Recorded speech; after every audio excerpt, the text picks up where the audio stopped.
excess hospital capacity and are looking at some of their alternate care sites because the numbers are climbing. So I remind Minnesotans that the pandemic is far from over. It is at a new phase, our phase in terms of economics, but it is a new phase of us trying to maintain social distancing, trying to wear masks. I would note that we still encourage people who were involved in expressing their First Amendment rights to advocate for change for the murder of George Floyd and for other reasons to get tested. My wife and I were in those streets. We were out with people in front of my house.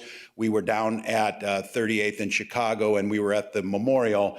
We tested yesterday, tested positive. I would tell people it's very quick. It's very easy. We want to bring those as close to you as possible. So we should. Negative. Pardon me? Oh, excuse me. I tested negative. We had this thing, we were joking, I apologize. We were having this thing that negative is a positive in this state. So yes, we tested negative, both of us. I apologize for that. But I encourage people to get out there. We will watch it again, and the way this works is they will probably retest us again in 7 days. And I think Minnesotans should start to see it that way. Our capacity to be able to do that is there now. We are now testing per 100,000 is about as high as anywhere where we want it to be. And this is probably going to be an ongoing thing. So Minnesotans, I would tell you, get tested. If you were out there this weekend and this past couple weeks, please do that.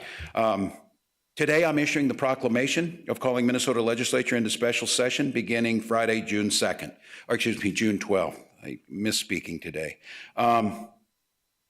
Much has happened since we recessed on May 18th. Much has happened surrounding COVID-19, the tragic murder of George Floyd that shook Minnesota, this nation, and the world to its core has happened. We have moved the needle on COVID-19. There's just a lot of differences between May 18th and this coming Friday. And so our priorities are very clear from an administration's perspective: police reform and accountability and economic recovery. We will continue on the COVID-19. Our commitment is strong. Our systems are strong in Minnesota. We're able to continue to move the dial, monitor, provide PPE, and provide what's needed, but with an eye towards if we start to turn the wrong way, we come back. But this moment will not be upon us again. The moment that has been given to us is very clear. I encourage the legislature to prove to Minnesotans, and we have our responsibility to work with you, to compromise, to find bold, aggressive, transformative action is what the public is crying for. Let's show them that democracy works. Let's show them in this moment that what those people did going to the streets makes a difference. Let's show them that by raising up their voices and asking for change, it can come about. Let's show them that even in a divided legislature, those things that draw us together as human beings, the ability to be safe in your community, the ability to trust those that are there to serve you will be there to do that, and that we are not stuck in patterns that continue to repeat themselves generation after generation, that we can change those. The senseless killing of George Floyd is that opportunity. We were on the phone, I'm sure the Lieutenant Governor will talk about this morning, with other mothers who had lost their children. We were on the phone with mayors in northern Minnesota. We were on the phone with the NAACP. We were on the phone with other governors. The commitment across the spectrum, both political, racial, economic, for change is undeniable. This special session gives us the opportunity of what Minnesotans want to see us do: move positive change, move transformational change, and get your work done. Get the work done with respect. So I know some of the questions will come today is how long will this special session be? We need to quit seeing legislating as a time constraint exercise and see it as a results-based exercise. We can leave when we get the people's work done. We can leave when we make sure that we've addressed and started on a path to true reform. We can leave when we pass economic measures like a bonding bill and the rebuilding of these corridors that were damaged. That's when we can leave. And I think that's the attitude going into it, that there's collaboration and cooperation around that. We can build a stronger, more equitable economy. This can impact positively all corners of our state. This is not a metro issue alone. Police-involved killings have a higher percentage outside the metro area than inside the metro area. Inequities in school have an impact all across the state. This is our chance. And this call to a special session is not a call just from me. It's that primal scream you heard from people on the streets demanding justice, demanding it now, and demanding us step into this moment. The community will have the answers. The community will have the solutions. The St. Paul NAACP provided 10 very clear things that they gave to us that will start to address the police accountability issue, but will also address the economic inequities. Very clear things that can be enacted now and can make a difference. And these are generational, transformational leaders that are bringing these to us. So the time way is over. The time to debate, come up with solutions, implement them, and continue to move forward is on us. We can start, and those work is being done now. The People of Color and Indigenous Caucus has put together an incredible package. It has been supported by people across the spectrum, and the work that Commissioner Harrington and Attorney General Ellison has done. Those are being supported by our largest business partnerships. People who know that the way you attract businesses is by making sure they're equitable, making sure that people know that this is a community they want to live in and want to settle in. And that's what this special session can be about. So we've been given a unique opportunity. On the heels of the tragedy of George Floyd's murder, on the heels of COVID-19 decimating our economy, we're given an opportunity to change those structures, to change them in a way that how grateful I am for what all Minnesotans have done. And I especially want to say a thank you to Lieutenant Governor Flanagan, who this has been her life's work on equity and inclusion. She was a successful legislator. She was a successful advocate for nonprofits and children. And now as Lieutenant Governor, leading up many of these efforts. Lieutenant Governor Flanagan.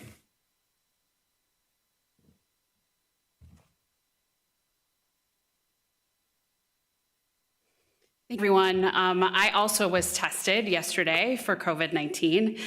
I was not positive. I was negative. And would just say for folks who are afraid, tickle in your nose, it's over before you know it, please get tested.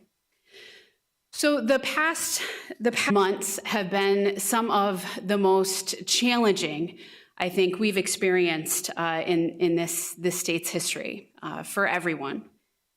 But the burden of these crises have fallen hardest on the most vulnerable folks amongst us, on Minnesotans who were already in crisis, on those who too often are invisible to decision makers. The pandemic and the murder of George Floyd have laid bare systemic inequities that have been simmering under the surface of our state for generations.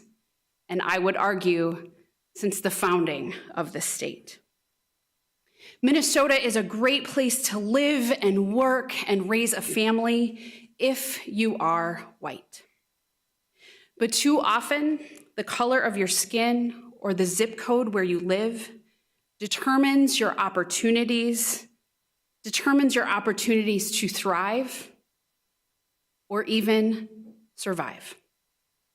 But we can change that right now. This morning, I had a conversation along with the governor with Valerie Castile, the mother of Philando Castile. And what she said to me and to us shook me to my core.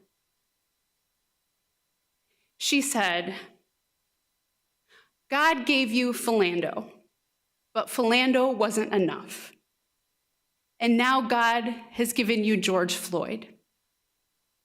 We cannot let this opportunity pass. It is too important. We will not Minnesota nice our way out of the situation we find ourselves in. This requires bold action. Special sessions have become not so special in that they are a regular occurrence in the cycle of Minnesota politics. But what's before us in this moment is not business as usual. It is an extraordinary opportunity in an unprecedented moment. We must work with Black and Brown communities to pass meaningful changes to public safety and criminal justice systems. We must rebuild an economy that lifts up all Minnesotans, especially people of color and those in greater Minnesota, whose economic well-being and businesses has been hit the hardest. We must follow our Black, Indigenous, and people of color, the leaders who've been doing this work for generations and on the front lines, who have been continuously bringing solutions, but have not yet been truly heard. The entire world is watching Minnesota. They're watching what happens next. After the charges are filed, after the demonstrations end, and as folks desire to return to normal, will anything change? Normal was not working for people of color. This requires systemic change.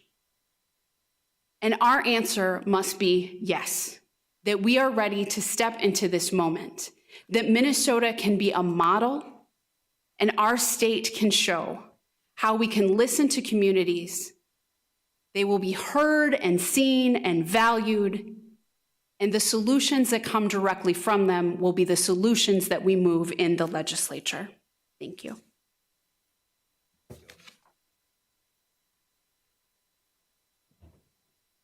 With that, the Lieutenant Governor and I and we have the Commissioner Harrington here, and we have Myron Franz here from MMB to talk about what's next. So, I was reading your executive order, and down at the bottom, you extend the peacetime emergency.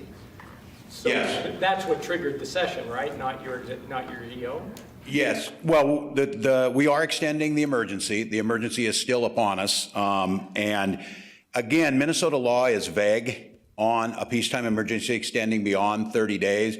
We have taken the conservative interpretation of that says the legislature needs to come back and needs to vote either yes or no. And if they can agree in the House and the Senate, if there's an agreement to stop it together, then the peacetime emergency would be taken off. I would caution against that in that we are still in this. When we started this, if you can remember clear back on March 13th, we talked about we were opening the toolbox that allowed us to do certain things. Those certain things are to allow us to use the National Guard to test at sites across the state. They allow us to waive some of the licensing requirements to put people in positions where we need them. It allows us to lift some of the requirements on trucking, for example, when we needed to move the hogs from Worthington, those types of things. Plus, it accesses $50 million a month in federal assistance. Every state in the union did this.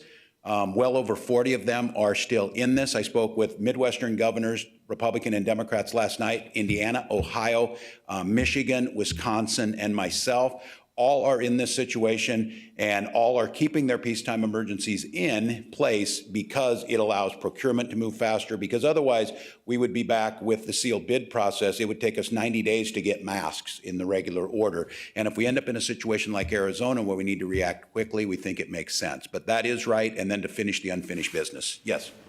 Governor, Senator Gazelka said something that sounded rather sensible, that these once-in-a-generation changes take time. It's going to require hearings. It's going to take, work. Were you signaling a moment ago when you said that we were going to keep on going until we get this done? Are you saying you have all the time you need? We're going to have a session that lasts as long as it takes to get that work done? Yes, I think we should get it done. And saying that these take time, these ideas have been around for generations. These ideas were in our criminal justice reform bills last year that never got any hearings. So the idea that all of a sudden, this just sprung upon us and we had no ideas that we should ban chokeholds, that's been out there for a long time. This is the point where what fueled the rage on the streets was this idea that we'll just wait till there's a better time to fix this, or this is going to. I'm not saying we need to rush headlong, and I'm not saying all this is going to happen overnight, because let's be very clear. Police reform and police accountability is one piece of this. Educational reform and opportunity gaps is another.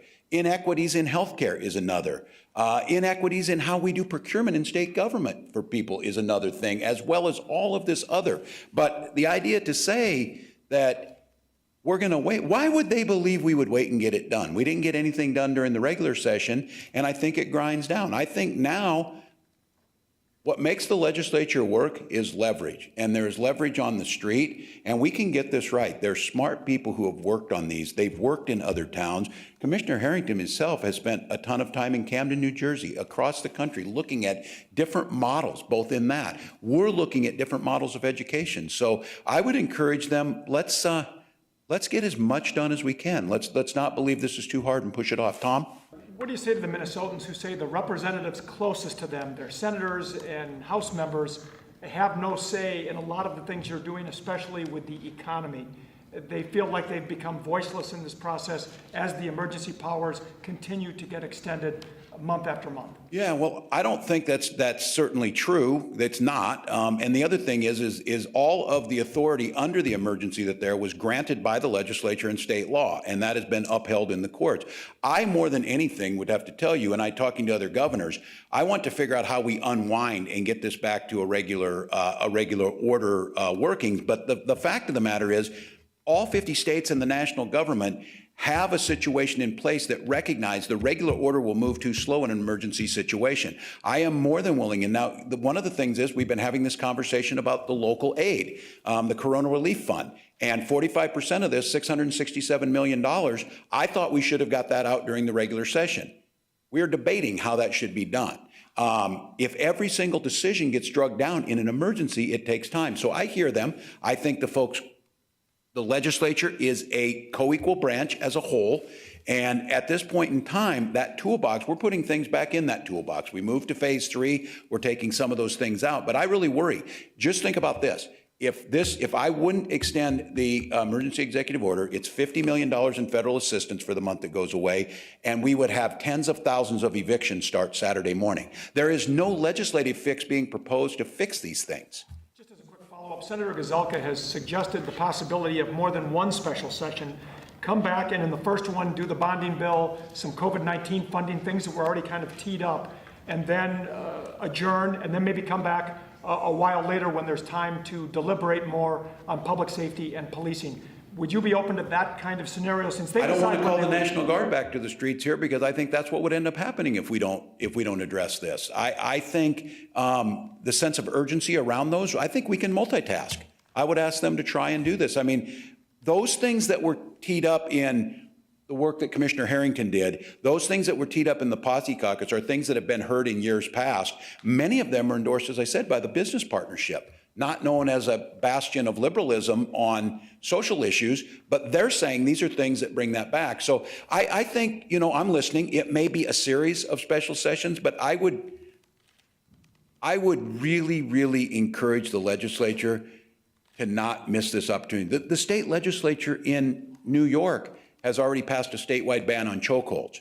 Now, we saw the Minneapolis City Council do that, but it is not in the state. We have cities across the state. Why would we not take that up now if the state of New York did it? I think Lieutenant Governor's point on this is the world's watching how we act on this. Let's seize this moment. Let's not think small. Let's think big. Yes. I'm wondering if you're expecting more security at the Capitol given passions around the items on the agenda?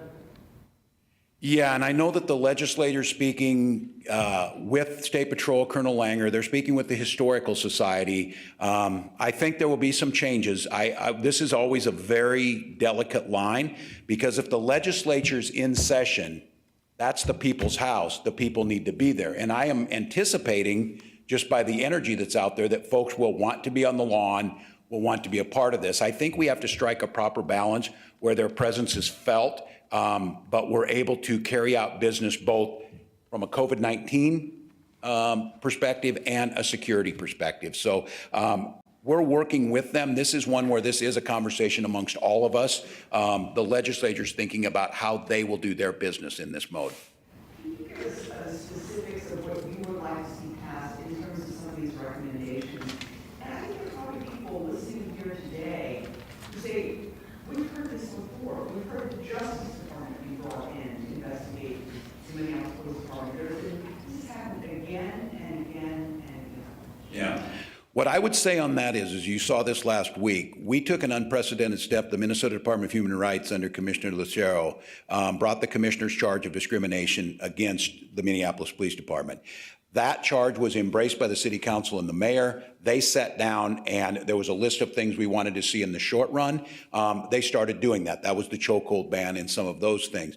The Posse Caucus, the People of Color and Indigenous Caucus, as long and in conjunction with the work that Commissioner Harrington and Attorney General Ellison, they put forward a set of things. We are not bringing administrative proposals because I think Esme's point is right on this. They've heard some of this, and this idea that legislative leaders are going to step in with their proposals.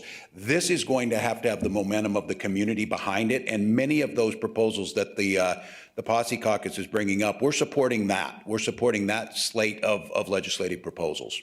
They have proposed 22 different changes. And maybe you have some others. What is your top agenda item as far as police accountability, criminal justice? What would make the special session a success if that gets done? Well, I think the use of force pieces in there have to be the first one. I think we have to tackle what scares people the most. The chokehold piece, how we redefine use of force, some of the training that goes behind that, and then the accountability. How are you going to be able to account for it? How are you going to be able to tell what are reports that are done?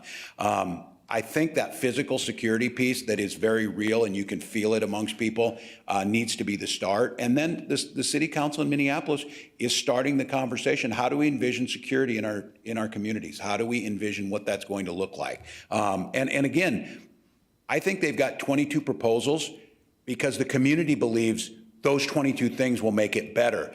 I hope we don't approach this session and say, well, we'll give you 6 and then we'll trade you for this. I don't think they're really in a trading mode on this. Again, I would go back to, this is about these proposals have been thought out, they've been tried elsewhere, and we think they're effective.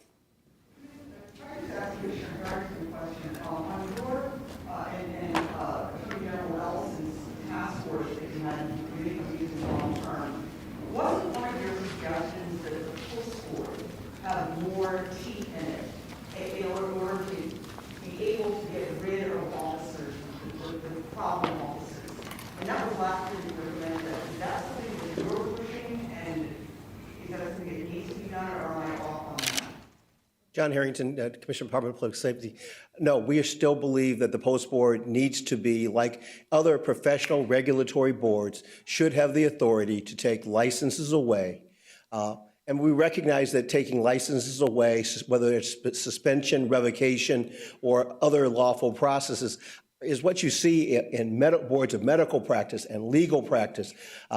That's how professions regulate themselves, is to make sure that people that do not abide by the rules, who are found to be outside of the norms of practice, should be held accountable. And I believe that's different than what a police chief can do under a collective bargaining agreement in many cases.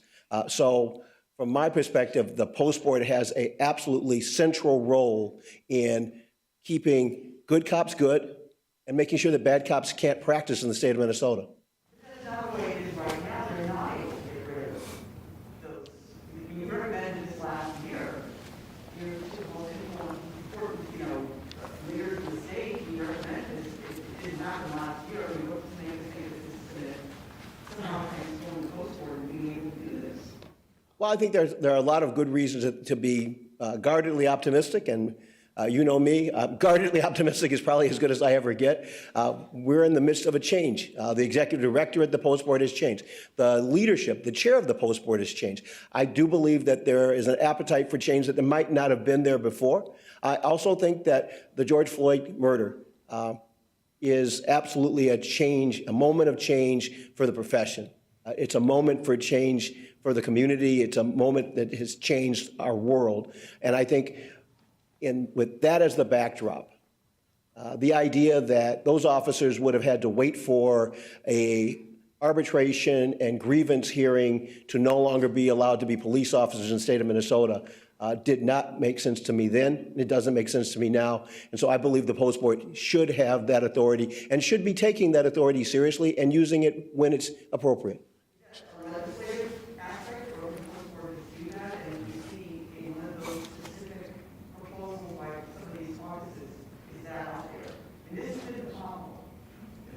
I believe that it's a yes and. I think the post board can make some of those changes internally, but I think that some of those need to be supported as part of a legislative package. And I know there was questions from the legislature last year in the Criminal Justice Committee that asked about pushing the post board to be more assertive in doing that. We heard from chiefs of police when we were doing the Reducing Deadly Force working groups who said that they believed that the post board needed to be more assertive in using their authority because they were seeing themselves overruled by arbitrators in cases where they believed that the officer should not have been a police officer anymore. But once an arbitrator is ruled, chiefs of police have to live with that result. Commissioner, were you surprised by the $13 million cost of the National Guard? And have they all now gone home, or what is the status of the Guard right now? I was not surprised by the $13 million. Horrified probably is a better term for it. I knew that when we bring in 7,000 plus National Guard members from all over the state that there was going to be a cost. We knew that that was going to be a cost. What that cost was going to be, I did not know, and we're in the process right now of calculating the cost of bringing every state trooper and all of the DNR and pulling together all of the other resources that it took to be able to resolve the riots successfully. So that would be the first question. Second question is, the Guard has been here since the beginning of the COVID piece, working in conjunction with public health to do swabbing and to help move resources. And so the number of Guard members that are still here in the cities that are working on that mission has not changed. The number of Guard members that were brought into the cities to deal with the riots has been reduced substantially at this point. I believe they have all been returned to their original assignments. Follow-up, are you aware of a threat that is making its rounds on social media to the Christopher Columbus statue on the grounds of the state capitol? In about 90 minutes from now, groups saying they're going to come and try to take it down? Yes, I am. I've heard that through social media. Colonel Langer and his staff plan to be out there to meet with the groups, to explain to them the process that is already in existence for if you want to have a statue or you want to have something removed from the Capitol grounds. There is a lawful process for doing that. And we will be out there to meet with them to have that conversation about if this is something that the community wants and the legislature agrees with and all the parties that have to be part to that decision, then there is a lawful process to do that. But we plan to be out there to meet with them this afternoon. Governor, should the state consider those, should we revisit some of these statues? I know this has come up in previous years. Is there going to be a renewed interest in things like Christopher Columbus? Yes, I think we should. I'm a geographer and historian by trade. I would go back to your earlier question, Dom, on the cost of the National Guard. It didn't surprise me because my full-time job was that at one time. I was a service sports specialist that figured these out. I think people are now and maybe don't understand the complexity of what happened to move that many people in. But this question around symbolism is important. And I don't think we need to see it as a division. We know it came up with Bate Makaska. It came up with Fort Snelling at Badote. These issues come up because they matter. And I would just say yesterday I had a long conversation with our sovereign tribal leaders. And Chairman Jensvold is the chairman of the Yellow Medicine Band of Dakota, Upper Sioux. And he says every time he watches, we're friends. He gives me advice and I very much trust him. He's wise. But he says every time he watches me and I stand in front of the seal of Minnesota, it brings pain to him. These are conversations that Minnesotans, it may seem, I hear it get pushed off as frivolous or political correctness. These are historical pains that led to what we saw happen with George Floyd and the anger that came out. So, Tom, I think your question is well taken. I think you're right. I think it's going to be hard. These are the types of things that can inflame emotion. But again, you're hearing everybody up here say it, and you're people on the streets. Our emotions are inflamed pretty well. Now we better start having those honest conversations. I missed you, Jesse. Sorry, and then I'll go back. I'm curious about, the Commissioner says this is a moment of change. What do you see as the role of police unions in Minneapolis and statewide in either pushing forward or potentially blocking this change? Yeah, that's a great question. I think all of you know that the challenges around this, and it's no secret. I am a lifelong union member. I've stood by my support. I believe unions have helped create the middle class and create workplace safety. But I also know that unions, when they're working right, would have been a union there to protect George Floyd, not to protect a police officer who went rogue. And I think it's going to be important for those of us who are union and supportive of it and see the value of them to stand up and say we cannot craft situations that shield inappropriate behaviors or the inability to be able to move people. And I know this is scary talk. If you're a union member, when you're talking about collective bargaining agreements, when you're talking about arbitration, some of those things, these are the core that holds things together. But I mean, when the first comment from the union was a pledge to get these officers their jobs back, not to find out justice and see if they did it, that's wrong. And I can tell you, as a union teacher, the person who's most angry about a bad teacher is a good teacher down the hall. And what I think is the role of the unions and the role of the teachers' unions is for those police that understand that they're going to have to speak up. This moment is not going to go unchallenged. So I think there's a role there. Would you support any changing state laws and binding arbitration? I think we have to look at it, and I am willing to say, and you've heard me say this many times, and I think it gets me in trouble, but I think it's an honest way to answer things is we have to be prepared to put every solution on the table and debate them that way, even though that starts to challenge us. And I know there's folks that when they hear that, they're like, well, what is that going to do to us? We're speaking specifically around police and police unions. So I do think if there's things that state law is holding up from fixing the problem and has leading to more of what we saw 2 weeks ago on the streets of Minneapolis, then we do have to fix that. Yes. Governor, I have two questions, and I hope you'll permit me a latitude. One's off topic, one's on topic, and it's for Commissioner Harrington. Sure. Let me ask the off topic one. I don't want to run out of time. Sure. The Supreme Court ruled that the Sick and Safe Leave Act is absolutely fine. Yes. The city can go ahead with it. That's going to open the door to at least 137 charter cities looking very seriously at this. The problem that the Republicans have had is the idea of a patchwork. Is it incumbent now on the legislature to have a unified statute that deals with this? Is it time to make that happen? That's my first question. From our administration's perspective, yes. Safe and sick time is something that we advocated for before we were given the privilege of this job. It is something that the Lieutenant Governor made a passion about, and she and I have talked extensively about this issue. I think now is the time, and we especially saw it during a pandemic of why it makes sense. It is now supported by the Supreme Court. I do think the business community's fear of a patchwork of regulations is a legitimate concern. I simply take a very strong position of not preempting local authority when you can help it. But we know that when these patchworks get, or when you see what's happening in COVID-19, it helps if we have a unified strategy. So, yes. Thank you. Commissioner Harrington, on the use of force, I've not seen the language as codified, but I had Chair Mariani describe for me what he wants to do to change statute on the use of force. And part of the language he wants to add is that the factors of, how did he put it, that a person's humanity and their human rights and the sanctity of life would be part of the determination. You've been a police chief. How would that work? Is that a practical addition to the statute? It's not only practical, it's already in application in Camden. And it's been an application in a lot of, I can't say a lot of departments, it's been an application in several other departments. It was part of our working group recommendations that every department should, at its core, state that the sanctity of life is a fundamental premise that we use force around. And I'll give you the example. I'll try and keep it to a short example. There's a film piece that I saw when I was in Camden.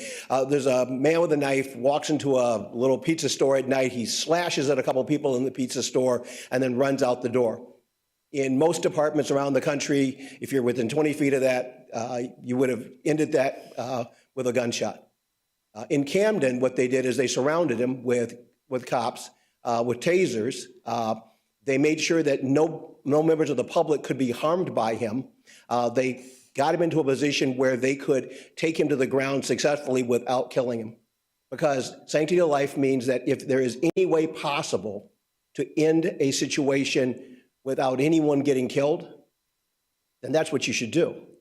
And I think that is a moral statement, it's a value statement, and it's a statement not made by some little bitty department. If anybody that knows Camden and knows New Jersey knows that Camden is not a little town, and it was not a safe town. It has seen one of the most dramatic reductions in use of force, and it's seen one of the most dramatic reductions in crime since they took that premise and began not just talking about it, but training to it. The peacetime emergency, under what conditions would you enter? I think what we're looking at, the question on the peacetime emergency is looking at where the trajectory of the pandemic is at, where the sense of confidence of that we have got this, where we feel that it's controlled and controlled in the long run. I think when we feel like the supplies are there, and I'm asking, and this was a question I asked the other governors, they're all having a hard time figuring out how they unwind this too. So I want to be very clear. I think this is a valid question. I think in this country, this has never come up where we've had 50 states, over 90% of them still in a 90-day emergency situation. The emergency still exists, but how do we create a structure that is a very valid point of starting to unwind some of those so they're not done by emergency act? I think that's why you codify some of these things. I'm really worried. The example being the evictions. How do we get a protection in there? How do we make sure that once we wind those down, the protections stay in place, but we get back to a normal place? So we're going to look at where the pandemic's at, but I'm also going to send over some suggestions of what the legislature can do to let me unwind these things and switch back out of this. Because at this point in time, the offer being made by the legislature is just drop them. The hospital association says don't ever do that right now. The medical association, the nurses, all the people who are front line in this say don't do it. And everything that's coming over to me is saying drop them without a safety net in there. The question that needs to be asked, if the legislatures are saying, and if they vote Friday, which I think they probably will, to vote to either take them, the emergency, to keep the emergency powers in place or to pull them back, there should be a responsibility to ask them, how are you going to do the testing? What happens about the $50 million in federal aid? What are you going to do about all the waivers that were given that were being asked for to be able to deliver services quicker? What happens in that if that system collapses underneath because it was only through emergency powers and that's the way it was structured? So I want to know, and I don't think anyone, again, there is no one yet has figured out how do you do that. So I have one in the back, yeah. Go ahead, you. Both of you, we've got time, yeah. Governor, what kind of projects do you want to see added to the bonding bill that specifically address the damage that happened during the unrest in the last 2 weeks? Yeah, this is one working with the community on the bonding bill. I think we have a robust bonding bill. I don't think that changes. What I don't think we should do, and again, Myron could talk about some of the financial numbers that are coming out, bonding is a smart financial move at a time of low interest rates. It's a smart financial move at a time of recession. We have the capacity to service that. So what I don't want is I don't want to see us pulling projects that were already on here, but I don't want us to see us ignoring what needs to be done. There are certainly some infrastructure projects that need to be done, that public infrastructure that we can bond for. And the questions we're asking, and I asked Myron, and he brought this up, working with local leaders to come up with creative ways we can do this. We can't general obligation bond a private business. But is there a way that the communities can set up something, some type of structure that would allow the state to help? Because again, all of you who are out there hearing this, the fear is that the rebuilding will leave the community out of this. Gentrification will happen, and these generational wealth that was in these communities will be lost, and we will be set back decades already being so far behind. So I'm asking us to be as creative as possible to figure out, are there ways that we can help? Peter? Talking about winding this thing down, and you're looking for examples. You can look just to the east and you see Wisconsin that has not had any emergency power since the middle of May. And as of now, their outcomes are better than Minnesota's. I would disagree with you on that. I would ask you to talk to the governor of Wisconsin too on some of that. The issues around the pandemic, I think comparing apples to apples among states of where they're at and how things go is one thing. But I think Governor Evers would disagree with you on some of the economics that are going to come out of this, how they are going to rectify their state budget. We spoke last night pretty extensively about this. I think this idea that, again, I hope there's some ownership around this, whether it was King's College or whether it was Drexel or whether it was University of California at Berkeley. There is little doubt in this that stay-at-home orders saved lives. Now, the differences of where they're at, that may be debatable, but I think the unwinding of these powers and the unilateral action by the Supreme Court to strip Governor Evers of that is going to have residual problems that I think we can do a better job of. So I will just say this, that I am not going to support the Minnesota Supreme Court stripping these away. I would say that I'd like to work with the legislature, and I'll send them over some things because, again, I would just candidly, there wasn't a governor on the call today, and there were 30 some on there. No one wants to have all of this. No one wants to have this be the way to do it, but it is simply in a democracy, it's the necessity of it. Just the procurement scares me, and that's some of the problem that they're having. And I would caution everyone thinking that, again, Arizona and 18 other states are an example of this. The states that were open by the end of April are now closing again because of the way this is starting to happen. And that is not a judgment or a value statement to them. They made a different approach to it, and now there's going to be repercussions of it. I still think if we can glide path this thing the way we're doing, we're as aggressive, and I think this gets lost in this. We are more open in restaurants than Texas. We are more open than Indiana, places in that. So the state of Minnesota, in terms of opening, yeah, maybe states around where you saw Wisconsin because they brought it down. You saw South Dakota that didn't do a whole lot in the first place on stay-at-homes. There is a difference there. Tom? Go ahead, go follow up. I actually want to put the Commissioner Franz to work. Are there budgetary things that are there budgetary things you need from this session related to COVID that you need them to do, or do you have all the money you need from the CARES Act and all the authority you need from the CARES Act, and you really don't need them to do anything this session? Well, as we've said all along, we've been working with the legislature to try to come up with programs and projects to authorize from the legislative process through the Coronavirus Relief Fund, and the local distribution is one of them. The grants to small businesses is another one. But we've been working on that for 5, 6, 7, 8 weeks. I don't know how long. So the point is that we have repeatedly gone to the legislature and said, how can we work together to get the appropriation out of this federal fund, to get the money to local small businesses, to get to local units of government, to get the testing money out there.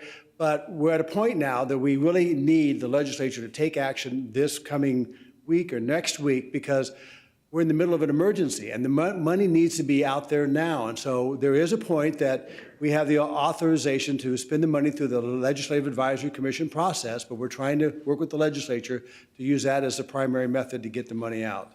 Commissioner, I have a quick question for you as well, and then one for the governor. Any update on the budget since a month ago when we had a $2.4 billion deficit? Do you have more numbers that you can look at as you go into a special session?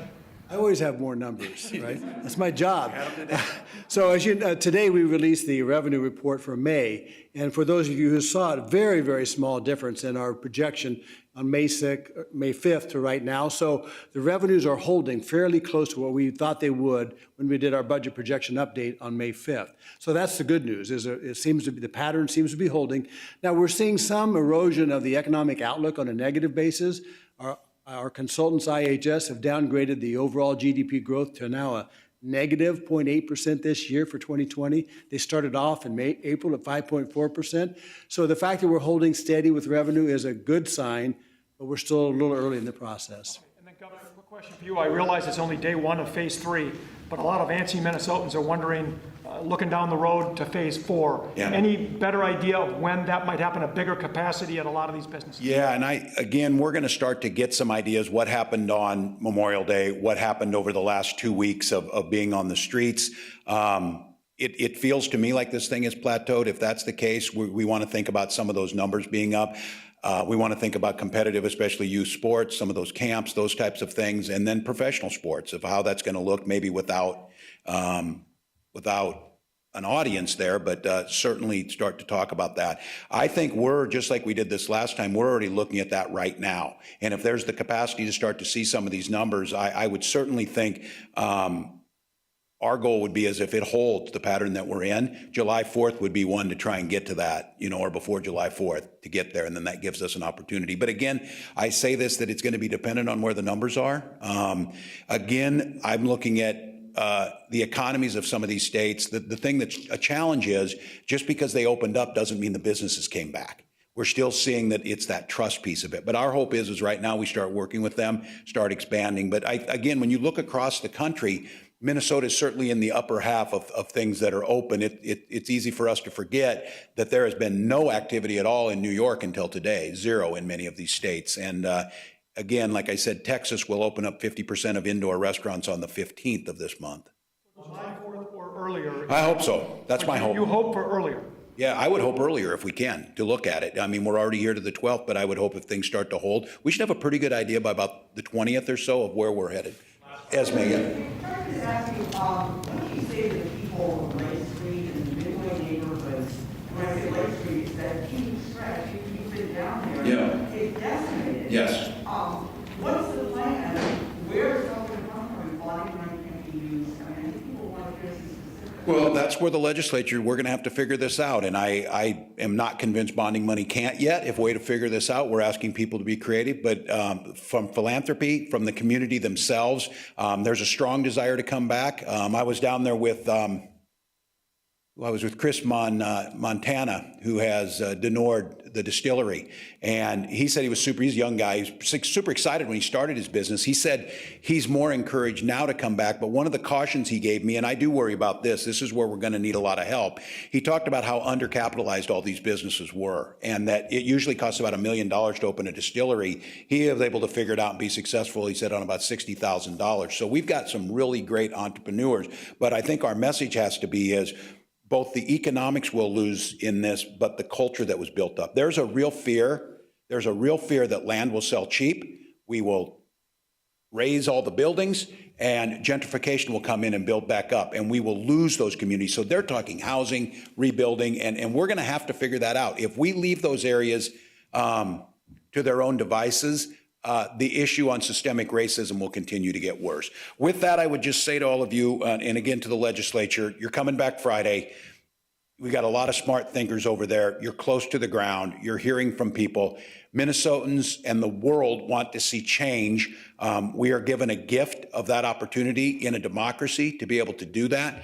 Our pledge as an administration is to work closely with you, to compromise when it means getting things done, but not compromise our values, our sense of urgency around these reforms.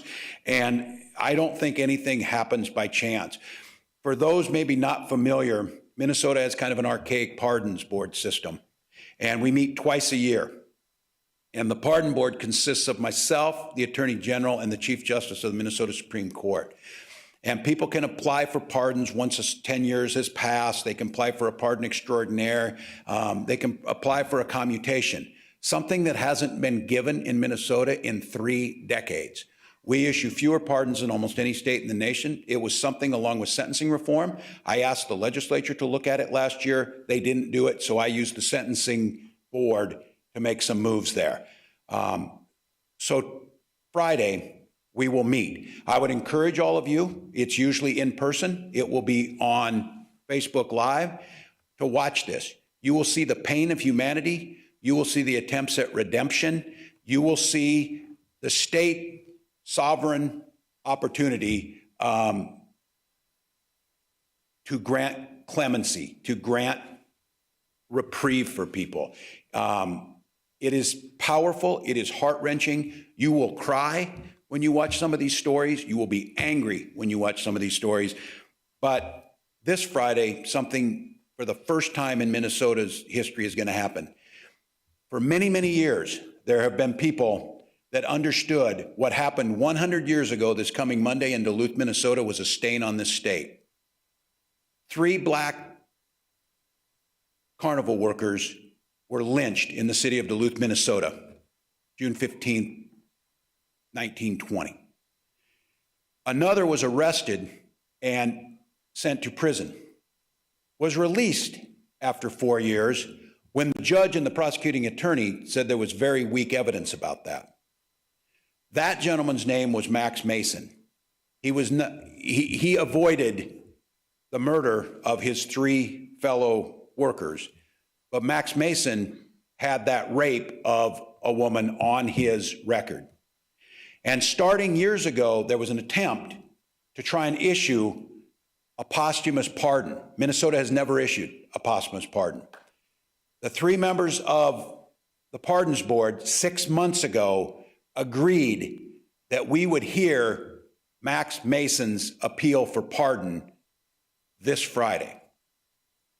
Thinking about what happened between that time 6 months ago and now, and the fierce sense of urgency of rectifying a historical wrong is upon us. So I would encourage Minnesotans, once again, there are numerous opportunities being presented to this state to come face to face with our past, to correct and bring out our better angels, and to show people that we're truly committed to moving forward. Friday will be our first opportunity, and then in Monday, the city of Duluth will commemorate solemnly the 100th anniversary of that lynching. So I would encourage all of you, pay attention on Friday. It's a big day. The legislature's coming back into session. The Pardons Board will meet, and Minnesotans will be in the eyes of the world to see if we are truly committed that this is a one Minnesota where every single person counts. So thank you all. 9. It's an all-day affair. It goes 9 to midnight sometimes, and we'll get out the information. Well, for the last 56 minutes, you've been listening to Governor Tim Walz and other state leaders. The big highlights coming out of this, and it's on Friday, June 12th. He's going to open a special session. There's no time frame for when that special session is going to end, and he has 2 goals. They are primarily police reform and accountability, and also economic recovery. The governor said right now throughout the state there is a desire for change, and it is undeniable. And then he encouraged everyone, especially lawmakers, he said, let's seize the moment. Don't think small, think big.